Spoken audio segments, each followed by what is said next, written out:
Hello, this is Julie Hoag with Vegetarians and Meat Lovers, the Split Table Recipe Podcast, where I talk about food and recipes and ways to cook for split tables like mine, which has vegetarian and meat eaters in the family. So I'm cooking for a split table.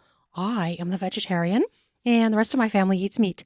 But it's a challenge to cook this way, right? Because I don't want to be a short order cook. So I have modified a bunch of recipes. I've created my cookbook, One Dish, Two Diets, that has this in mind. And it's really not that hard. You just have to be very mindful of how you cook and when you place the meat and where you place the meat. And hey, I'm the cook. I've figured these things out and I am sharing them with everyone. I also include recipes on here with meat because my family does eat meat. However, today's recipe is roasted roots. So this is a side dish of vegetables that can go for vegetarians and meat lovers. It, to me, feels like a fall dish, a fall side dish because of the roots.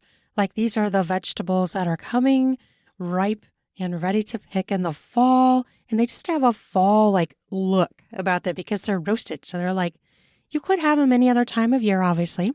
But to me, it just feels very fallish and, an autumn food. Something that you really like to have in the fall. And this is a really fun recipe. It has a surprising ingredient, which I would have never guessed. So I went out to dinner one time, and this woman was telling me about roasting radishes. And I was like, what? This is something I had never thought of doing, right? Like they were just this hard, crunchy, weird kind of tasting thing that's a little bit zingy and spicy that's on salad. And these little slivers, right? Well, when you roast it, something happens to the radish and it tastes dramatically different. So this roasted roots uses radishes and those little potatoes and carrots and then some spices and oils. And so I'm going to get into this and I'm going to give you the recipe. It's really pretty easy and quick, but it's really good. And what I just absolutely love, I'm a sneaky mom here, I'm getting radishes into my kids. Like they wouldn't maybe eat a radish in a salad, maybe, but they might eat around it. They flat out were eating it. And all of my family was like, what are these kind of red things? They're good. And I'm like, those are radishes. Nobody believed me at first. And I'm like, they're really radishes. So it's one of those things that if you told them ahead of time, that's a radish, they probably wouldn't try it. At least my kids wouldn't. They'd be like, a cooked radish? Why would I eat that? Even though they are getting more adventurous the older they get. But this is a surprising dish and it's really good. So I hope you try it out and I hope you have a good, wonderful meal when you do it. We are having a great fall at my house. We are done with soccer and I always like to give a little bit of a spiel of what's going on in my life. I don't know if people like it or not, but I feel like it's just, I don't know, it's fun to share and it's a personal story. My youngest son is in band. He does saxophone and they just had a concert. He did fantastic. But he's in robotics, he's in Knowledge Bowl, which is kind of like Jeopardy. And he's going to be doing ski club and he does soccer for the association. So he is busy. We are busy. It's going crazy. Our oldest is in college. He is away at Eau Claire, which he absolutely loves that campus. So anybody wants to check that one out. It's a fantastic school on a fantastic environment. He's having a blast. He loves it. And our middle son just finished working at if you're in Minnesota, you probably have heard of it, the Hayride. It's the one up in Wyoming at, I believe it's Pine Haven. And I'm drawing a blank on the name of it right now. Good grief. He worked at it all. Here, I'll look it up on my phone as I'm jabbering. And he really had so much fun. He was playing all these different monsters. Like he was on the Hayride and he was one of the characters. He wasn't necessarily, a couple of times he was on the hayride portion. The other parts he was on the other like haunted house areas or haunted areas. And he just really had so much fun. He got to act. And it was so much fun for him to do. So he's kind of bummed that that's over with. But you should check it out if you've never done it. This hayride, the Dead End Hayride, I finally found it. The Dead End Hayride. And it's haunted hayride in Wyoming, Minnesota. It's so much fun. They have so many things. Actually, they ended, I believe, on yesterday. So today is November 3rd. I believe they ended on the 2nd. I'm not sure if they're open anymore. But anyways, go see them next year if you didn't do it. It's really worth it. It's really fun. And it's something to do with older kids and adults that can celebrate that spooky element of Halloween. So that's what's been going on in our house. And we're getting ready for Thanksgiving coming up. Can you believe that? I can't believe that. Okay, let's get into this roasted roots recipe. Okay, so I've played with this recipe and I messed with it to get it to where I wanted it. So the original recipe was just a little bit different. And this is what I've ended up with. And now I really, really like this recipe. It's just really good. And it's very different. So you're going to take 17 radishes, which is about 12 ounces. Obviously, that's going to be give or take some, whether some are big or small. 1.5 pounds of potatoes. I like to use those little trios. Well, there's 3 different colors of potatoes in them. And then this is why I like this too, because the colors of this dish are just so very in tune with fall. 12 ounces of the rainbow baby carrots. Now, I really like to use the organic ones. You can use whatever you want. To me, organic carrots just taste better. I don't know what it is. They taste more like a real carrot to me, so I tend to buy organic carrots.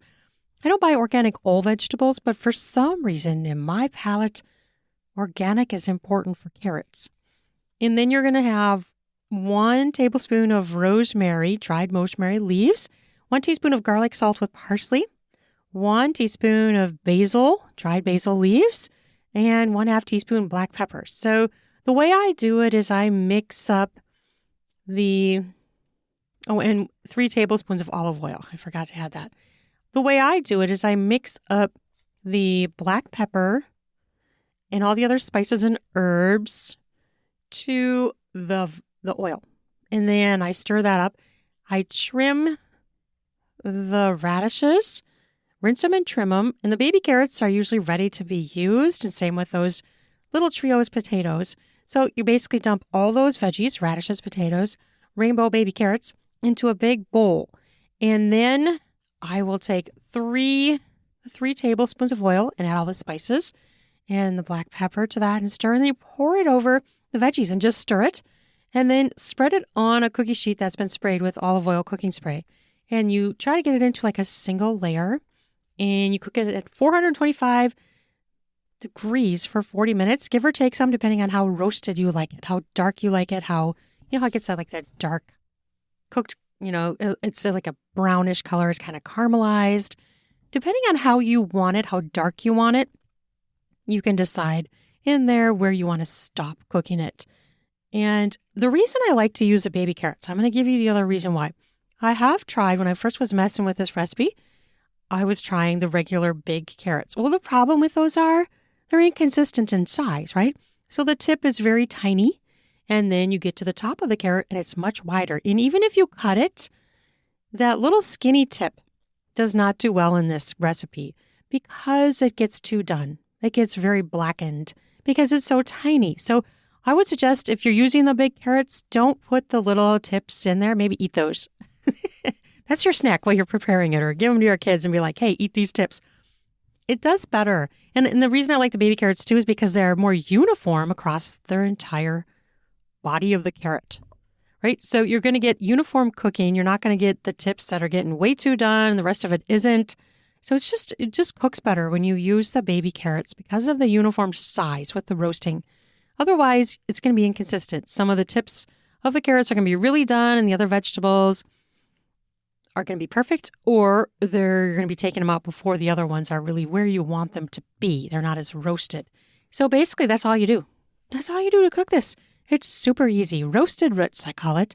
And I'll put the recipe down in the podcast show notes so that you can easily find it. It's super easy. And eventually I will get this on my website where I will put some pictures up as well, because it's a beautiful dish with all these colors. They're very fall. It's just very in tune with the mood of fall, right? It just is. And it's so good. And it's a great dish. And what I really love about this one is it's super easy, right? Baby carrots don't need to cut. Sometimes if the radishes are really ginormous, I might cut them in half or something. And because, in a pack of radishes, you might get a range of small up to big. So to even them out, you could cut those big ones in half, but you don't have to. It's a surprising ingredient. One I would have never, ever thought of doing, which is something really fun to do too, is to try something in a different way that you've never done it before. I like that. I like trying something new, thinking outside the box, and it just really works. A couple of times I did try different herbs on this recipe, but I really like the rosemary, garlic salt, dried basil leaves, and black pepper combo. You can try other ones, obviously. If you want to try a different one, it's probably still going to be just as delicious. I did like the other ones I did, but this is just my favorite combo. So I hope you enjoy it, and I hope you have an amazing fall. I'll be coming back at you with another recipe, and very soon, I think that was going to be my bean recipe, baked beans, which I made again last night, and everybody just loves them. And it works so well because I can separate out my portion, make it meatless before I add in the bacon for them. So look forward to that recipe. And I like it because it's a small batch one. Like I love it when you go to like those potlucks or whatever, where people have like this big vat of beans. And most of the time, though, they have bacon in them and I can't eat them. So since being the vegetarian, it's really hard to pick that kind of small bits of bacon out of beans. So I love to make this recipe too, because I actually get to eat the beans for once, because I can make my portion bacon free. All right, you have an amazing day, and I hope you enjoyed this. Come back again, share my podcast, give me a rating or review, check out my books down in the show notes, and I'll be back at you again soon. Enjoy.